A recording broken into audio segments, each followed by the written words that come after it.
আসসালামু আলাইকুম প্রিয় দিনী ভাই ও বোন, আপনি কি চরম আর্থিক সংকটের মধ্য দিয়ে জীবন কাটাচ্ছেন, বা আপনার কি ঋণের বোঝা দিন দিন বাড়ছে?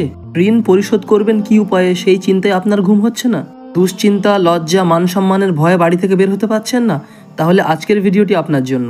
তো প্রথমেই আমি বলবো, আপনি যদি একজন ইমানদার মুসলিম হয়ে থাকেন তাহলে আপনার দুশ্চিন্তার কোনো কারণ নেই। জীবনের কঠিন মুহূর্তগুলি পার করার সময় ধৈর্য ধারণ করুন, আল্লাহর উপর পূর্ণ আস্থা রাখুন এবং আল্লাহ পাক যাতে আপনার ঋণের বোঝা কমিয়ে দেন, ঋণ পরিশোধ করতে সাহায্য করেন, সেজন্যে আপনি তার কাছে একটি বিশেষ দোয়া চাইতে থাকুন। আর এক্ষেত্রে তিরমিজি শরীফের একটি হাদিস থেকে আমরা জানতে পারি, নবীজি সাল্লাল্লাহু আলাইহি ওয়াসাল্লাম ঋণ পরিশোধ করতে যে দোয়াটি পড়তে বলেছেন, দোয়াটি হলো আল্লাহুম্মা কফিনি বিহালালিকা আন হারামিকা ওয়া আগনিনি বিফাদলিকা আম্মান সিওয়াকা। হে আল্লাহ, তুমি হারাম বস্তু থেকে বাঁচিয়ে তোমার হালাল রিজিক দ্বারা আমাকে পরিতুষ্ট করো, যাতে হারামের দিকে যাওয়ার প্রয়োজন বোধ না করি।